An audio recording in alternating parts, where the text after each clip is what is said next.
Gymnasium, and we're all prepared to begin our Veterans Day program. If those of you who are going to have a seat would make your way, please.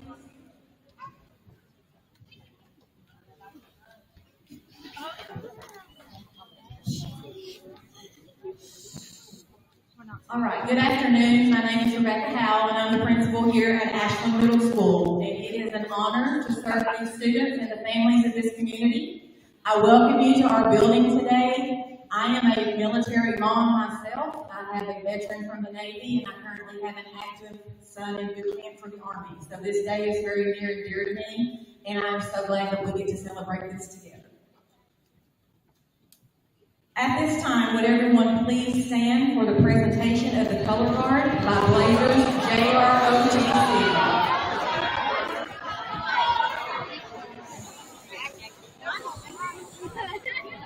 Hey, we're quiet. We are quiet.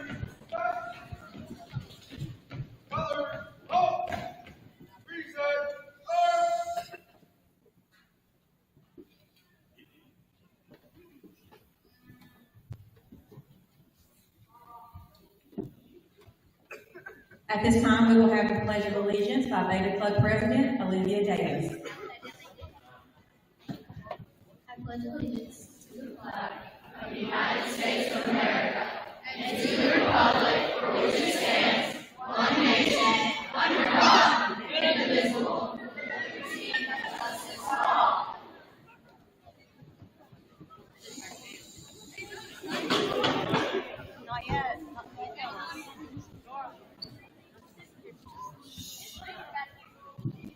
At this time, we will now have the national anthem by the AMS Band. Still standing. Still quiet.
We will now have the flag folding empty chair ceremony by Blazers JROTC.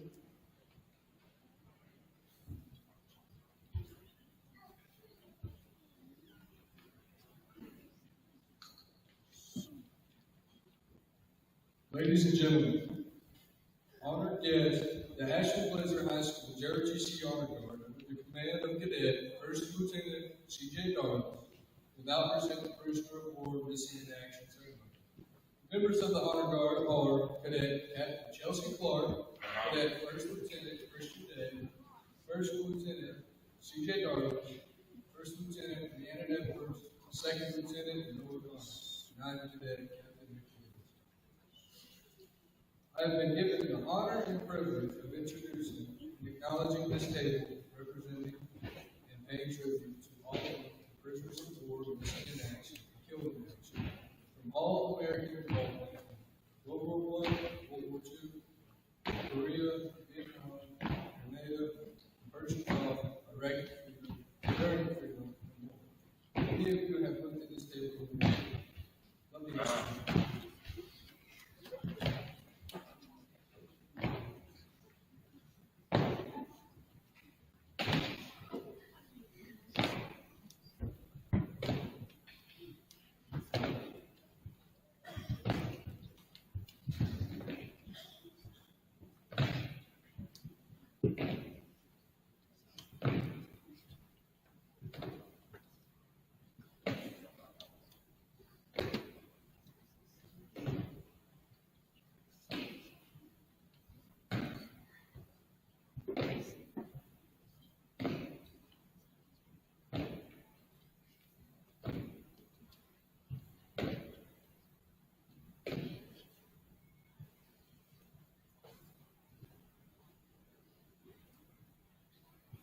Let us remember United States Army.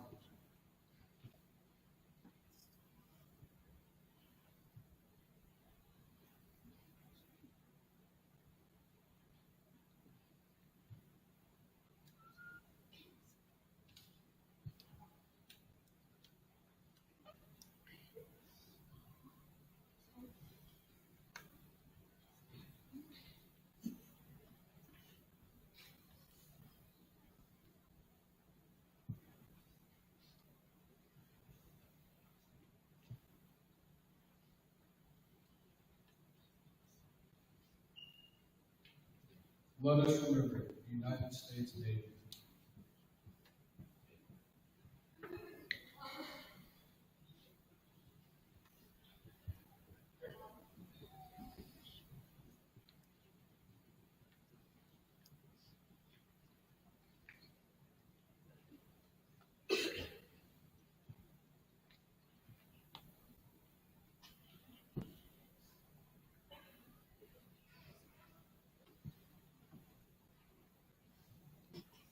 Let us remember the United States Marines.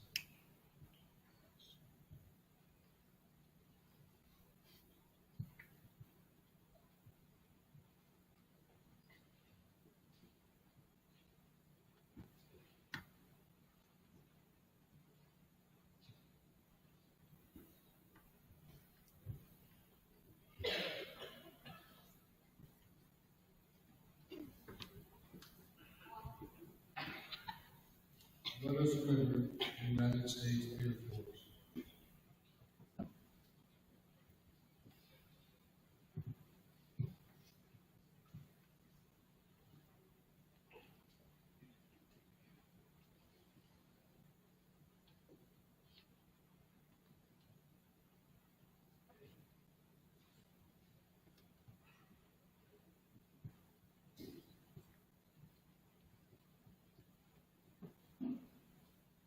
Let us remember the United States Coast Guard.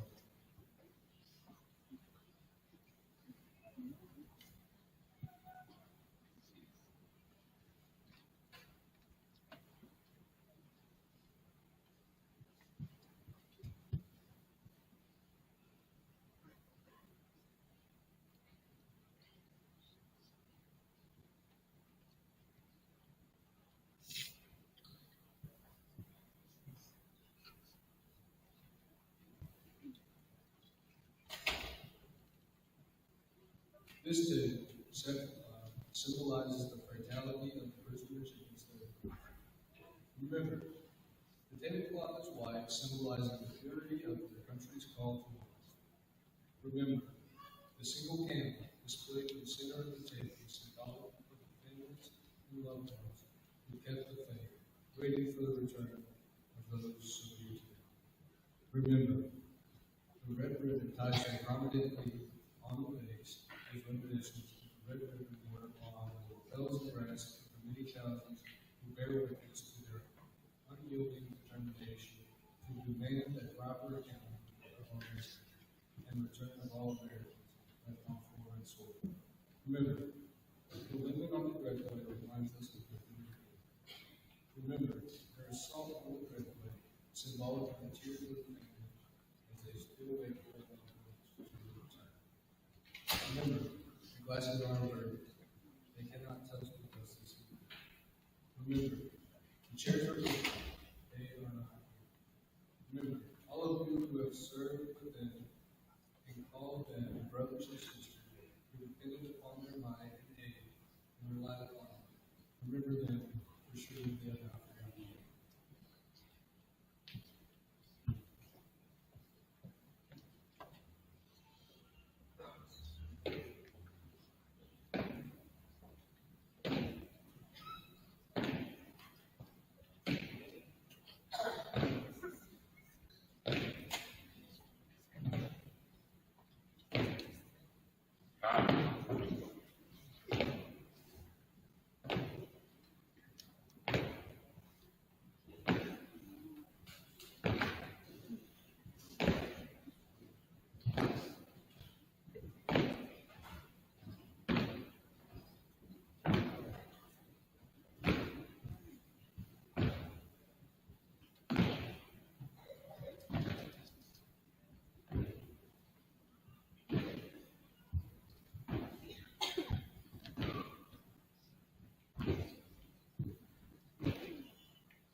Good afternoon. Thank you for being here. My name is Michael Johnston. I'm one of the assistant principals here at AMS, and we thank you for being with us. We thank you for your families that have served. We thank you for all the veterans that are here today. I guess you could say I'm an Air Force brat. My parents were in the Air Force. My dad served 8.5 months in the Vietnam War.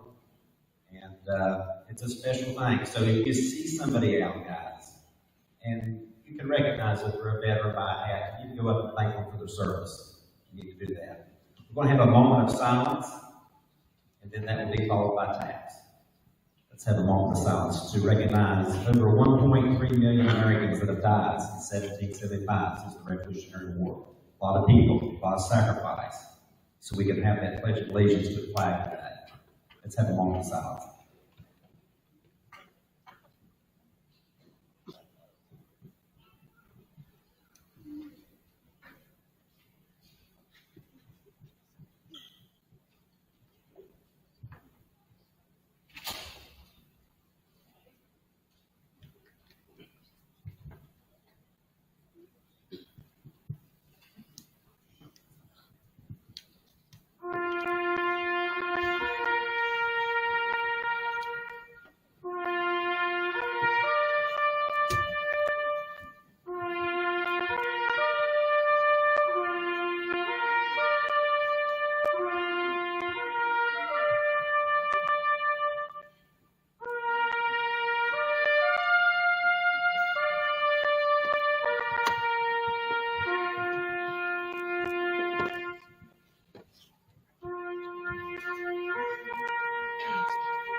At this time, we will have the introduction of our first speaker by our Student Council President, Caroline Lohman.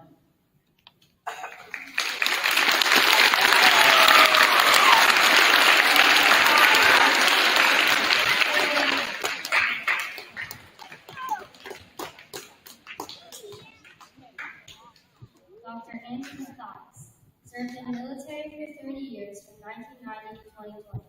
Enlisted in the United States Navy at high school in California.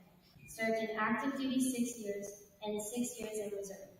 Achieved the rank of third class petty officer, hospital corpsman, trained as an operating room technician. During this time, graduated cum laude from the University of California, San Diego in 2002, with a degree in animal physiology and neuroscience. Commissioned into the United States Air Force in 2002 after receiving health professions scholarship to attend medical school. Graduated from medical school at Des Moines, California University in 2006 and received surgical and flight medicine training in Dayton, Ohio, as well as completed anesthesia residency at San Antonio Military Medical Center in San Antonio, Texas. Retired from the USAF in 2020 with the rank of Lieutenant Colonel as an anesthesiologist. Currently works as a physician at King's Daughter Medical Center. Father to Luke and Drew Revise, 8th grade.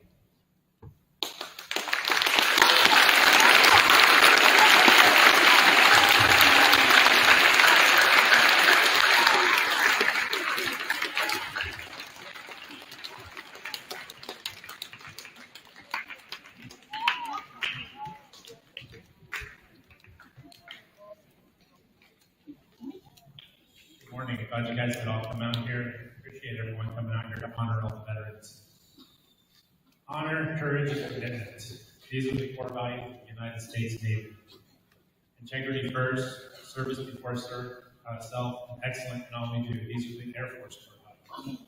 These are some of the influences that the military has changed my life, that the military has done to change my life forever.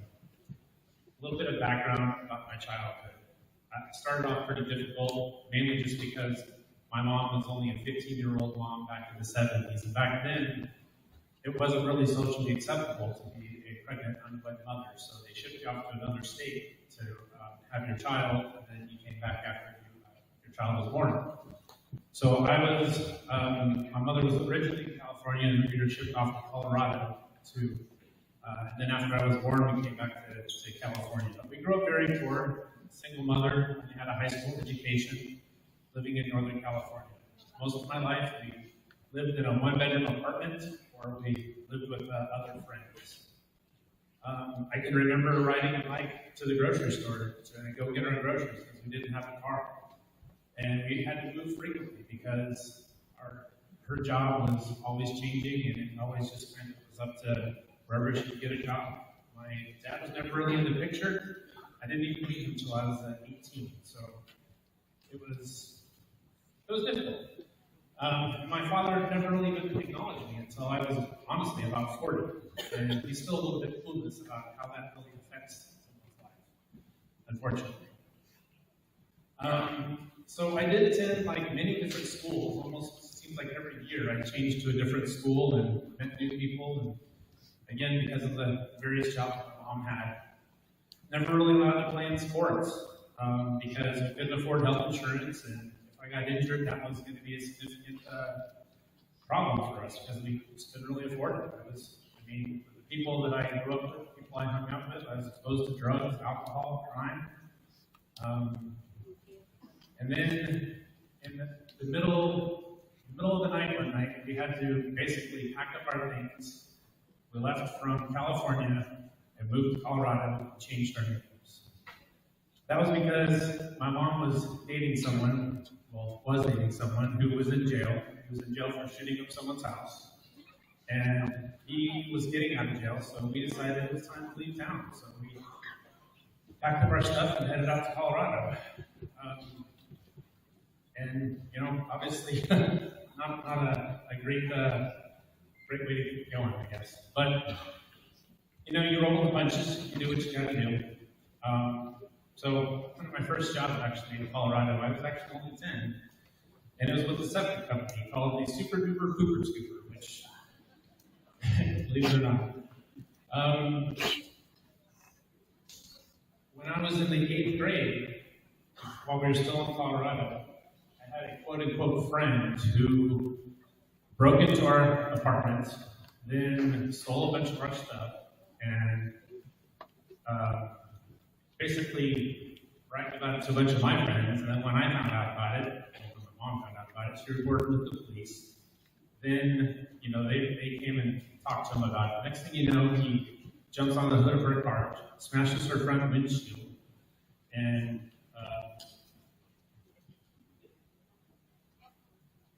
smashes the front windshield. So then they go back and talk to him about it and find out that he's got he's got the muddy boots and the glass all over his boots in his apartment, and it was just a mess. But we decided after that it was time to make another change, so then we moved back to California. And it was at that time that we moved in with an adopted family that I knew from when I was very young. This is the Robinson family. And I was never really very good in middle school, honestly. I got C's and D's for grades, just wasn't really that interested in school. And it was my adopted grandfather who then told me very sternly, threatened me with an inch of my life almost, told me that you will do your homework every day as soon as you get home from school, no questions.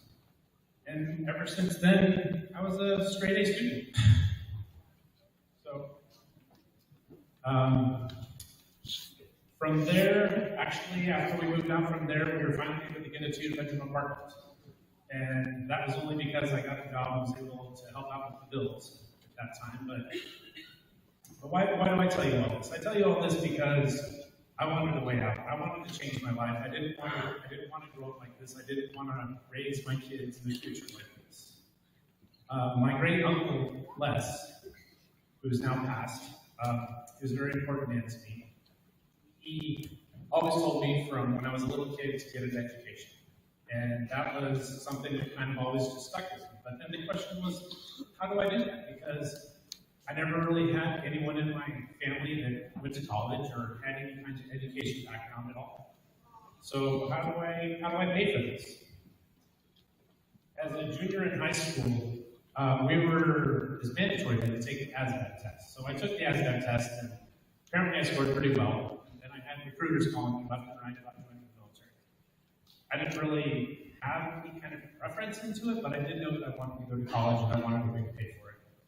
So I joined into the delayed entry program, and then was sent off to once I went down to the M Processing Center in Oakland, California, they said, well, you scored really well, so we want you to take this other test called the Defense Language Aptitude Battery, which was then to learn, are you proficient in learning other languages? I passed that, and it was a really good opportunity. You got to go to a school in Monterey. They taught you about the culture, they taught you about the language, and basically they taught you how to integrate into another country to be either like an attaché or potentially maybe even a spy. I don't know how the military works. But so I told my recruiter from the Air Force, I said, I want this in writing before I go, because if otherwise when you came off for your training, you don't have something in writing, they can kind of change and do whatever they want.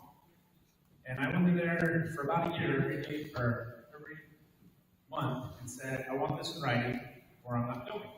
And apparently he didn't believe me, because I went in there a month before I was supposed to leave for the Air Force, and said, is it in writing? And he said, no. I said, well, I'm out of here. So I left, and then had a friend who had already left for the Navy. He's like, hey, you should join the Navy and become a hospital fireman. I was like, why? He said, well, yeah, kids get shots and stuff. Okay. So that's kind of how I just fell into medicine. It wasn't anything. I didn't want to be a doctor. I just kind of like random sequence of events became a doctor. So went to boot camp in San Diego, core school in San Diego, and operating room technician school in Bethesda, Maryland. You guys, I don't know if you know what that is or not, but that's the person who passes the instruments to the surgeon. Trained various places, then made it back to San Diego. After that, and the interesting thing about hospital corpsmen is that you're trained basically 3 different kinds of medicine. You're trained to work on a ship, you're trained to work in a hospital, you're also trained to work with Marines in the field. So it's kind of austere, various environments that are really kind of entertaining. But while I was in San Diego, I worked the night shift. I just trying to go to college during the day, and it was the best way I could try to kind of fit in the schedule of going to college and making the military work at the same time. And it wasn't until the Navy basically said that you need, well, I had a test coming up, they said, like, you need to be here for this personal inspection, and that's it. And that's when I decided, well, I guess it's time for me to leave the Navy. So got out of the Navy, and then worked on getting on my degree. But before that, I mentioned some of the deployments I had on the USS Caravan, LHA-1, which is kind of an interesting ship. It's basically an aircraft carrier for helicopters and marine equipment for them to do amphibious assaults. They have the LCACs and then the hovercrafts that will basically launch out the back of the ship and do amphibious assaults on the beach with all of their equipment. It is a pretty large ship, had about 2,000 sailors, 1,000 sailors, 2,000 Marines on it. 65 bed wards, 13 bed ICU, 4 operating rooms, X-ray labs. In Westpac 96, we went to Singapore, Thailand, Djibouti, Jeddah, Saudi Arabia, Aqaba, Jordan, Bahrain, Kuwait, Dubai, UAE, Manila, Philippines, and Honolulu, Hawaii. So got to see a lot of the world, which was pretty cool, honestly. I turned 25 while I was out to sea. So that's pretty cool to be able to see that much at such a young age. Also had a lot of responsibility on the ship because we had a fairly young general medical officer, and he basically left it up to us to take care of everything. He said, don't call me unless you see tendon, which obviously is a lot of responsibility for a young kid who doesn't really have a lot of training. Now that I know a lot more than I do know, it's even scarier to know all the responsibility I did. So after I left the Navy, I used my Montgomery GI Bill. Still required me to have about 5 jobs while I was going to college, but I paid for my college as I went. At that time, it only paid about $400 a month, and I stayed in the reserves because I knew I planned on going back to the military. Just on a side note, the post 9/11 GI Bill will give you a lot more money. You get money for both tuition, money for housing. It's a much better deal, and it definitely will help you much just go to college and not worry about having to have all of the other jobs right now. Completed my Bachelor of Science at UCSD, and then got a scholarship for the HPSP Health Professional Scholarship Program. Quickly accepted by the Air Force. Their scholarship, which was about $200,000 scholarship. They pay for your books, your tuition, monthly stipend, anything that's required by a school they cover. The commitment is about 4 years of payback after your training.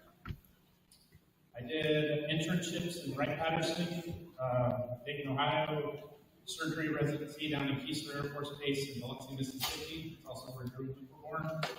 Flight surgeon, Wright-Patterson Air Force Base, anesthesia residency at Brooks Army Medical Center, and then retired out of Dayton Air Force Base down in Destin, Florida.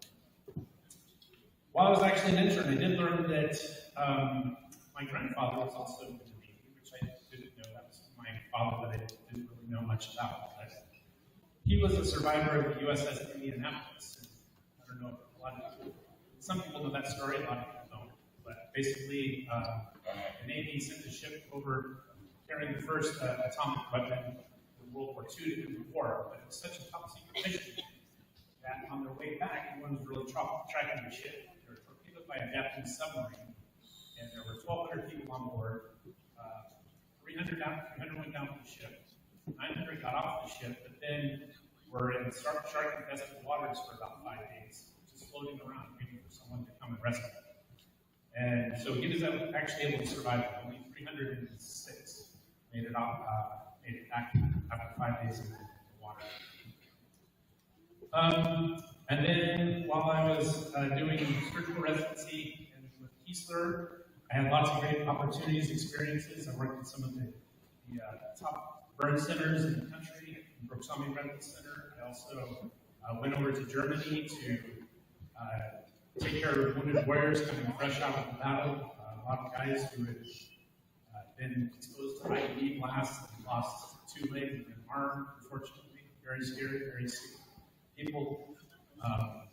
But an honor and a privilege to take care of these people after they've given that sacrifice for our country.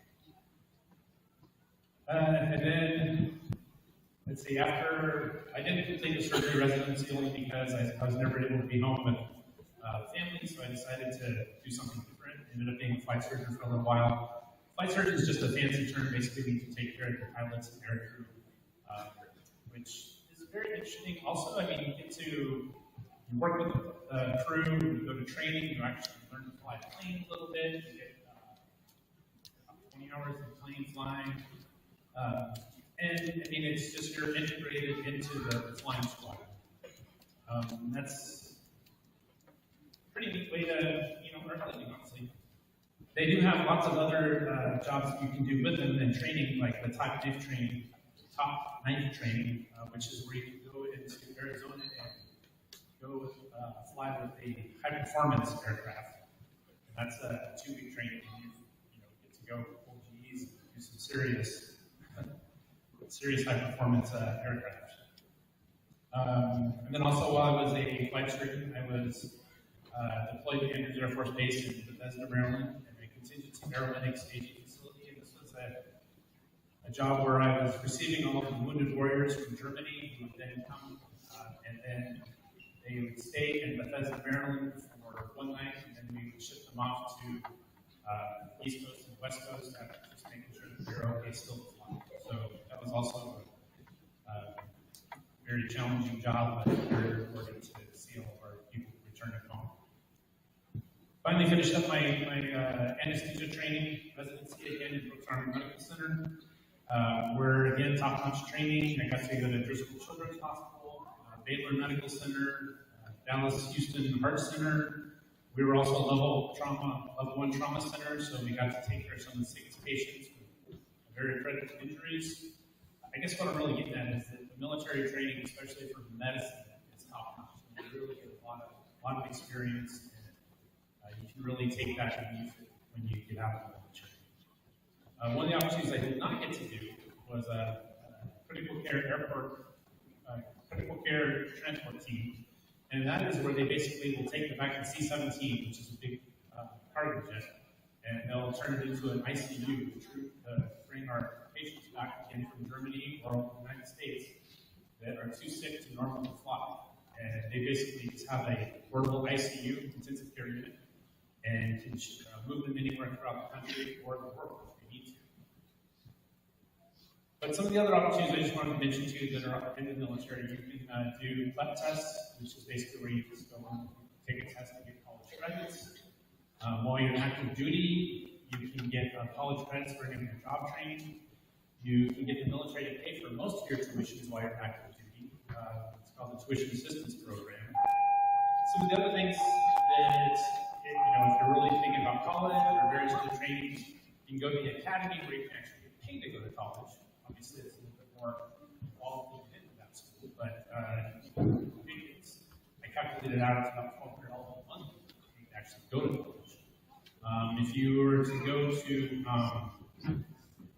the medical school in Bethesda, Maryland, you actually are active duty during that time. They actually pay $50,000 a year to go to medical school. Again, these are all these time commitments you have to pay back to the military. But the main thing I really want to get through to you guys is that the military changed my life. There was an opportunity out there, and I took advantage of it. It's an opportunity that's open to any of you guys out there, and that if it's something you're interested in, that you may want to consider pursuing. I mean, it really took me from not so fun life when I was growing up, and now I've done a lot with it. One of the things that I do want you to understand also, that the most important reason to join the military, though, is to have an opportunity to serve your country, to also serve the other people who are in the military. It's a great honor. You're basically joining an elite group of people who you meet throughout the country, and you're always going to have something in common with it. You see people wearing a hat, and you just know they're in the military. You strike a conversation, and you say, "Hey, what did you do? Where did you serve?" And it's it's really nice to understand that you have that tie with other people. But if it comes down to actually speaking to a recruiter, just remember how to tell when a recruiter is lying. Okay, so don't believe anything they say. Make sure you get it in writing, because that's the only way that you're going to get what you actually need to get. Thank God for allowing me to be here with you and for allowing me to raise my family in Ashland, and go Tompkins.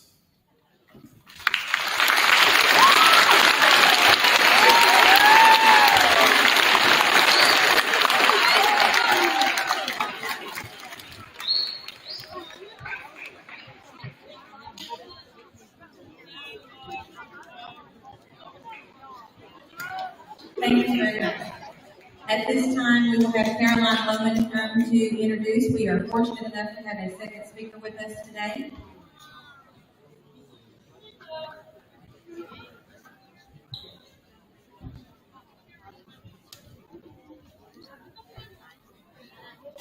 Lieutenant Joseph Riley is a native of Granite County, Kentucky.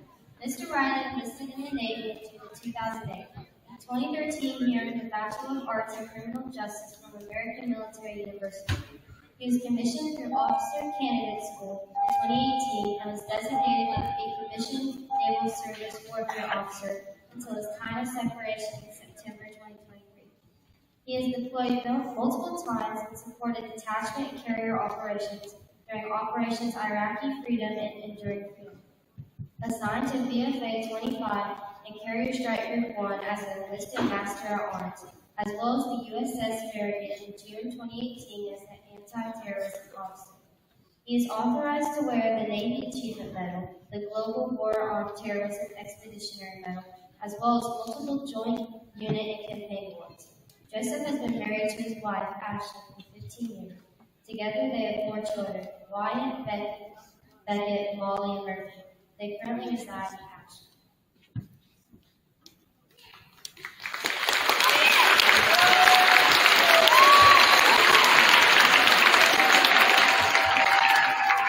Good afternoon. Hey, thanks for allowing me to come out and speak. First public speaking appearance since I got out of the Navy a little over a month ago. 15 years, super excited to be back home, and I'm even more grateful to be in the presence of my brothers and sisters here blessing us with your presence today. So thank you for that. All right, so big day. Today is November the 10th. For due sake, we're celebrating Veterans Day today through school day, not tomorrow. But for all my Marines out there, November 10th, 1775, that's their birthday today, right? They get really spun up about that. So happy birthday, Marines, Semper Fi.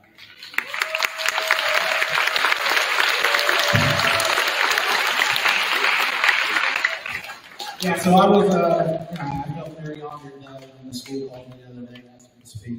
And I was more excited probably about embarrassing my son today than why we're right now. But at the same time, I really felt the need to come out here and honor the veterans throughout the area of the Tri-State. So Veterans Day, show of hands, does anybody know where it originated from? I don't want to pick on anybody. Okay, so it was normally an armistice day, right? So in 1919, after the World War, we signed a treaty in Versailles. It was called Armistice Day, right?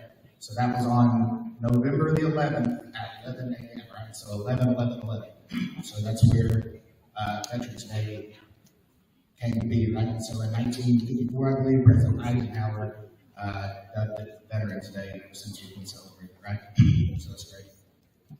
And I don't think everybody in the student body really understands, how important it is that, we have veterans to replace the ones getting out today. Throughout the country, there's around 35 million people, I believe. And statistics right now say somewhere around 24% of 17 to 24-year-olds throughout America are actually eligible to serve in America. So if you are able to fill those spots, feel privileged because you're one of those 24%. Now, with that being said, 24%, right? Only 1% of those eligible individuals are actually going to take the call and serve our country, right? So, thanks a lot for that. A little about myself. The bio summed it up a little bit, but I enlisted in 2008. I was working at Cole over here at Mining Machinery, and I really did not like that. So, decided to take the opportunity and broaden my horizons and go out and talk to the neighborhood here down on Greenham Avenue, which is no longer here. But got enlisted, signed up for Master Arms, which is military police, MP equivalent in the Navy, and went down to Texas and went through their police academy. And first duty station in the village of Groton, Connecticut, which is the largest sub base in America. It's up in Connecticut, real beautiful place up there in the Northeast, and I had a great time up there. That's where Wyatt was born in Ashland. That's where I was at when Wyatt was born, so unfortunately missed the birth of him, which I don't know if that's a bad thing or a good thing. I don't know. So after that, did 2 years up there. Becca was born as we were leaving, and we went out to California. I thought California was going to be great. I was going to be on the beach. It was the exact opposite. I was in Moore, California, which is about 45 minutes south of Fresno. And it's nothing but cow pastures, and it smells exactly like it sounds like. But it wasn't there a whole lot. My squadron was attached to the USS Carl Vinson. So did a big deployment on them. And May came around, I was about ready to go home. And then everybody here was born after 2001, right? So 9/11, right? Osama bin Laden. So I was actually part of the security detachment when the CIA and SEAL Team 6 brought in bin Laden on the carrier. I was shutting down hatches and doors. That way the crew wasn't trying to get pictures and get their eyes on the whole scene transpiring. So I was a part of that, and I feel like that's a really cool story to tell people whenever I get a chance. So I did 2 deployments on the Vinson, and finally got some short time. Got to spend some time with Wyatt and Becca, and then from there we transferred to Hawaii. 3 wonderful years out in Hawaii. Had Wyatt's brother and sister out there.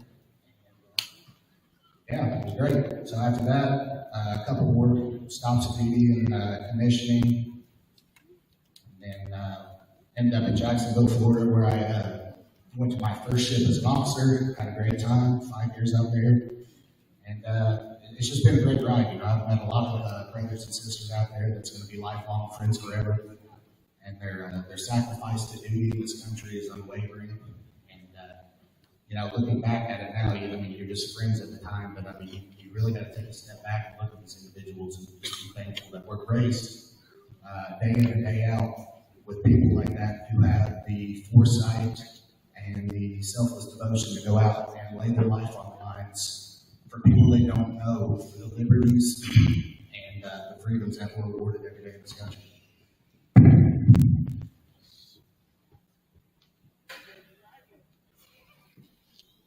So, like I said, just got out of the Navy a just a little over a month ago. We're back in Ashland for good.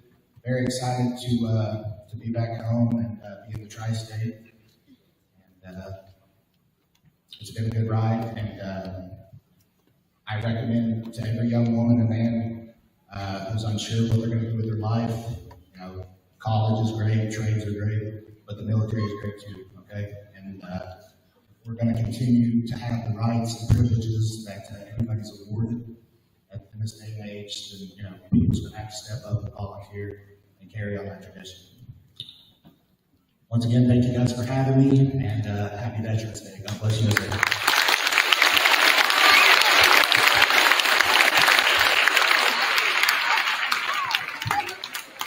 Thank you very much. At this time, we will have Lauren Steele come up to introduce our next presenter, who will help me present the Quilt of Valor.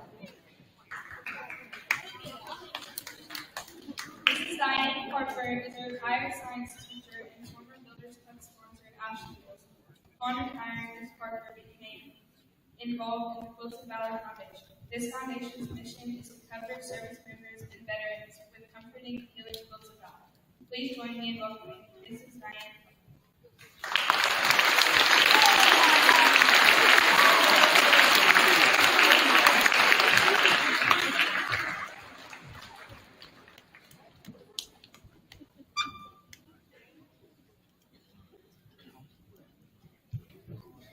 Thank you so very much. And actually, I'm going to make a little correction there. I was involved in the Quilt of Valor program while I was here as a teacher, a science teacher here at Barrington Middle School at the time. And because I've been involved in the Valor program for 15 years. So it's something that's very dear to my heart. The mission of the Quilt of Valor Foundation is to cover service members and veterans touched by war with comforting and healing quilts of valor. The Quilt of Valor Foundation was created in 2003, 20 years ago by Catherine Robbins, a mother of an Iraqi war veteran. One night she had a dream. In her dream, she said it was as vivid as real life. In her dream, she saw a young man sitting on the side of his bed in the middle of the night, hunched over. The permeating feeling was one of utter despair. She said in her dream that she could see demons clustered around, dragging him down into an emotional gutter. Then, as if viewing a movie, she saw in the next scene, she saw him wrapped in a quilt. His whole demeanor had changed from one of despair to one of hope and well-being. The quilt had made a difference, and the message of her dream is clear. Quilts equal healing. Catherine Roberts gave a name to these quilts. She calls these special quilts Quilts of Valor. The Quilts of Valor are the civilian equivalent of a Purple Heart Award. And the message in presenting a Quilt of Valor says unequivocally, thank you for your service, thank you for your sacrifice, and thank you for your valor in serving our nation. As of today, 362,564 Quilts of Valor have been awarded. Each Quilt of Valor is formed by loving hands joining bits of fabric together, one piece at a time. Each quilt represents a three-part message from the givers to those receiving a Quilt of Valor. First, we honor your service. We honor you for leaving all that you hold dear and stand in harm's way in times of crisis, protecting us from the effects of war. Second, we know that freedom is not free. The cost of freedom is the dedication of lives of men and women like you.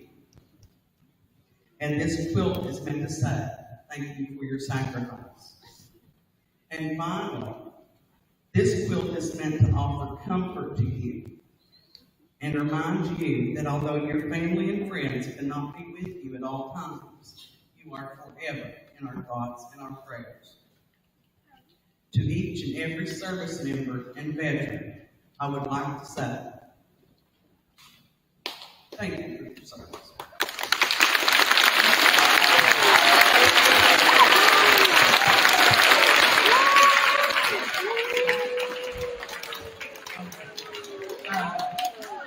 This year we're giving out 2 quilts. Our president, a friend of mine from Wake County Homemakers, Ms. Kathy Higgins, she's going to help me hold up the quilts. Okay, veterans, when you entered our building today, you were given a blue ticket to which we have the second half of. So I am going to draw out the basket of the tickets. So get your tickets out to check your numbers. The first quilt, the number is 485954.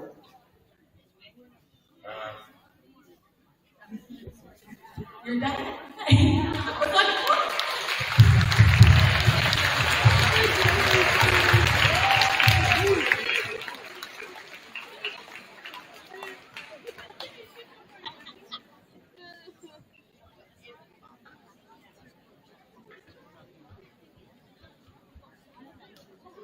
If one of the staff would help me hold it, please. Thank you. The second quilt will be going home with 485947.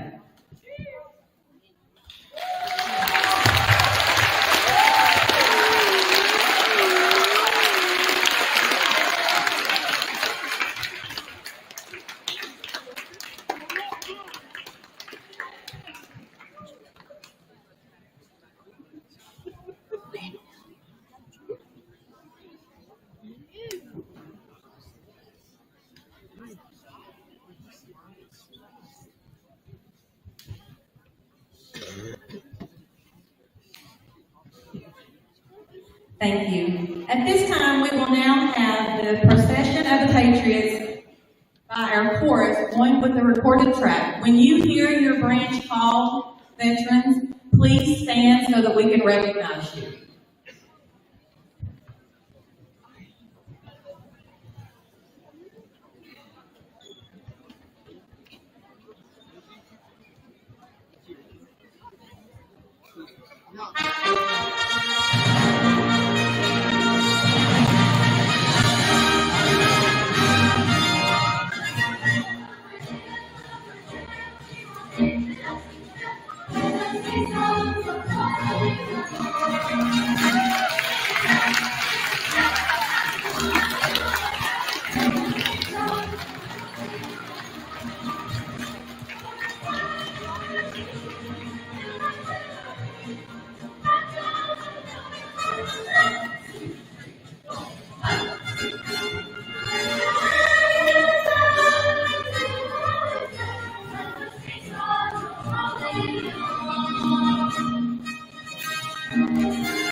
Thank you. Wonderful job.